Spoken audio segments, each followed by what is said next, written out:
নমস্কার দর্শক বন্ধু, আমি শ্রী প্রদীপ। যারা আজকে অনুষ্ঠানটা দেখছেন, মোবাইল ঘোরাতে ঘোরাতে দুম করে আপনার সামনে অনুষ্ঠানটা চলে আসলো, তো অনুষ্ঠানটা স্কিপ করে যাওয়ার আগে 1 মিনিট আমার কথাটা শুনুন। কারণ প্রদীপদার অনুষ্ঠান মানে একটি পজিটিভ ভাইব্রেশন। আপনারা জানেন, যারা দীর্ঘদিন ধরে আমার অনুষ্ঠান দেখেন, আমি যে কথাগুলো বলি, কথাগুলো কোনো বই থেকে নয়, প্র্যাকটিক্যাল যেটা আপনার জীবনে উপকৃত হতে পারেন সেটা নিয়ে কিন্তু আজকের আলোচনা। আমরা যে সময় দাঁড়িয়ে অনুষ্ঠানটা করছি, অর্থাৎ 2025 চলছে, এবং 2025-এ আজকে যে সময় দাঁড়িয়ে রয়েছি, সারা বিশ্ব কিন্তু নড়ে চড়ে বসেছে। কারণ হিন্দু শাস্ত্র মতে 144 বছর পর মহাকুম্ভ শুরু হয়েছে প্রয়াগরাজে।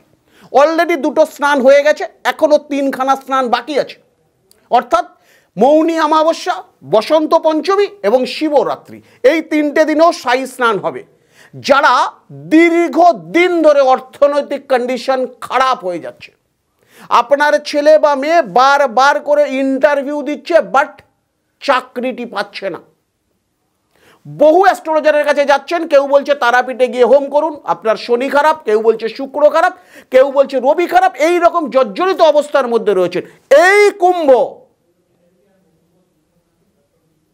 এই যে মহাবিশ্বের যে সবচেয়ে বড় আজকের ডেটে যে ধর্মীয় অনুষ্ঠান, যেটাকে আমরা কুম্ভ বলছি, এই কুম্ভ অনুষ্ঠান যে 3 তারিখ অর্থাৎ বসন্তী পঞ্চমীর যে স্নানটি করা আছে, যদি আপনি কুম্ভ যেতে না পারেন, কি করবেন? যারা অর্থনৈতিক কন্ডিশন খুবই খারাপ হয়ে গেছে, শুধুমাত্র এই 3 তারিখের দিন সূর্য ওঠার আগে, অর্থাৎ ব্রহ্ম মুহূর্ত, ভালো করে শুনে নিন, ব্রহ্ম মুহূর্তে আপনার পাশে যদি কোনো গঙ্গা থাকে, এই গঙ্গায় গিয়ে স্নান করবেন। হাতে একটি কালো তিল নিয়ে যাবেন। আপনার যত বয়স ততগুলো হাতে কালো তিল নিয়ে যান।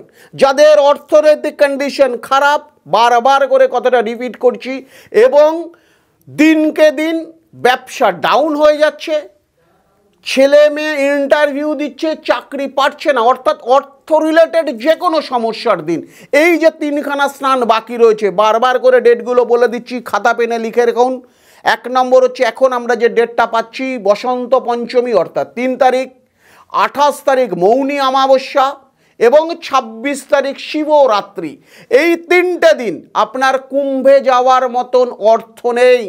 কুম্ভে যাওয়ার মতন অর্থ থাকলেও পরিকাঠামো নেই যে আপনি কুম্ভে যেতে পারবেন। কি করবেন? আপনার যত বয়স, যদি বেটা ছেলে হন ততগুলো হাতে কালো তিল নিন, আর যদি কোনো জাতিকা হন, আপনার যত বয়স ততগুলো হাতে সাদা চাল নিন। চাল, সেটা গোবিন্দভোগ চাল বা আতপ চাল হলে খুব ভালো হয়। ব্রহ্ম মুহূর্তে গঙ্গায় চলে যান, পূর্ব দিকে মুখ করে, বারবার কথাটা বলছি, পূর্ব দিকে মুখ করে সূর্য মন্ত্র জপ করুন। আপনার যত বয়স ততবার সূর্য মন্ত্র জপ করুন, এবং ওই তিলটি প্রবাহমান জলে, অর্থাৎ আপনি সকালবেলা যখন যাবেন তখন যদি জোয়ারি থাকবে, তখন এই জোয়ারের মধ্যে প্রবাহমান জলে যেদিকে ঢেউটা যাচ্ছে সেদিকে তিলগুলোকে বিসর্জন দিন। আপনার মনস্কামনা পূর্ব দিকে মুখ করে জানান, এবং একটি মাত্র ডুব দেবেন, পিছনে না তাকিয়ে উঠে চলে আসবেন। ভোলেনাথের কৃপায়, মহাকুম্ভের কৃপায়, সাধু সন্তদের আশীর্বাদে সমস্ত দুঃখ থেকে কিন্তু আপনি বেঁচে যাবেন, এবং অর্থনৈতিক জায়গা 100% আপনার ভালো হতে বাধ্য হবে। দর্শক বন্ধু, গ্যারান্টির সঙ্গে বলে দিলাম, খাতা পেনে নোট করে রাখুন। ক্রিয়াটি করার পর 3 মাসের মধ্যে যদি আপনার ডেভেলপমেন্ট না হয়, আপনি আমাকে ফোন করে জানাবেন এবং কমেন্ট করে জানাবেন। আপনার কমেন্টের অপেক্ষায় রইলাম। নমস্কার দর্শক বন্ধু, সুস্থ থাকুন, ভালো থাকুন।